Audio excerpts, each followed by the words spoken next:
Welcome to Bone Chills. When we first started off the Howling franchise, we started off with a creepy nightmarish classic, to a ridiculously funny action horror, to then trying to be overly serious but coming off as comical. Then they started fresh,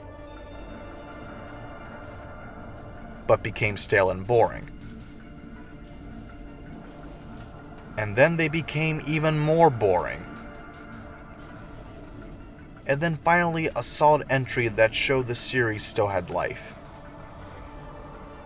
And then finally a low budget closure to the series that was so bad it was good. At this point it seemed like the Howling was dead in the water. But it turns out that the franchise had one more card left to play, with the Howling Reborn. Our story for our final entry centers on Will Kidman, another high school student who doesn't know how to fit in. I just watched people who looked like they were actually enjoying their lives. He's busy with graduation, and he's trying to get the attention of his high school manic pixie dream girl crush, Eliana. If you get suspended before the last day of school, who's going to be my date to the grad party? But that becomes the least of his worries till he finds out he's being followed by a pack of werewolves. This is the only new Howling movie we've received in the new millennium. But this time it's a complete reboot of the series instead of a sequel. And how does it favor? Holy shit, these sons of bitches went full Twilight on this motherfucker. Just look at the two! The characters aren't even really characters, they're more like caricatures. Will is socially awkward. What really separates humans from other animals? 2% of our DNA. And Eliana is meant to be the mysterious, fun, unobtainable love interest,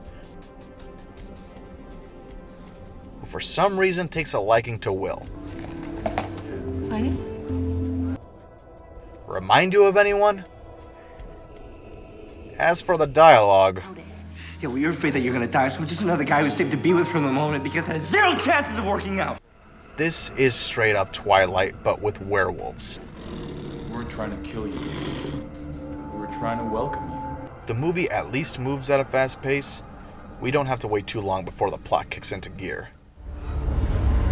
What the hell is happening to me? The werewolf effects are pretty decent. There is some CG here and there, but for the most part we're back to old school practical effects. It's nothing spectacular, but it's at least nice to see werewolves in front of the camera. As the story goes on, it does become confusing after the first act, as we're introduced to new plot threads, but no explanation for them. I've come for you. This doesn't just happen once. There are legit a few other plot threads that don't make a lot of sense. It seems like the filmmakers were attempting to set up storylines that would carry on into future sequels, but it's 2020 and this came out in 2011. In fact, the ending does set up a sequel, but the way it wraps up feels very rushed and confusing as to what direction the story would go. You people have no fucking idea. But the biggest problem I have with this movie is that it doesn't know what it wants to be. Is it trying to be an action horror?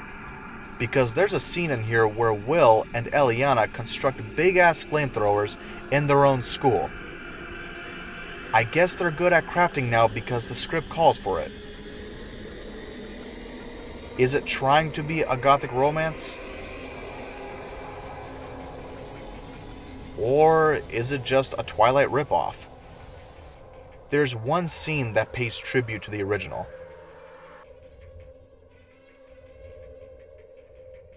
But as you see it play out, you ask yourself, why bother having this in here when your story is clearly trying to pull from someone else's source material?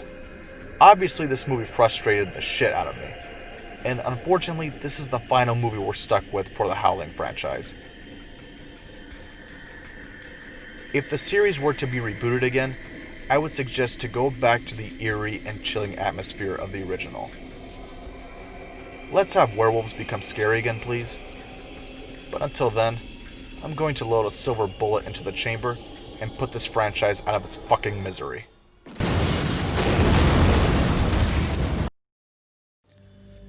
Well, That's the Howling franchise. 8 movies, and we did it. The first one, amazing. Second, hilarious. Third, what the fuck? And the rest is just shit after that. I'm just gonna be straight up. Except 6. 6 was great. But, yeah, 8 was Twilight, essentially. So, damn. And no, I'm not a lightweight. Again, I've been asleep for 13 years, so fuck you if you think I'm a lightweight. Okay, we got one more franchise to do. One more, and it's a vampire classic. We're gonna get to that tomorrow. Excuse me. Sorry.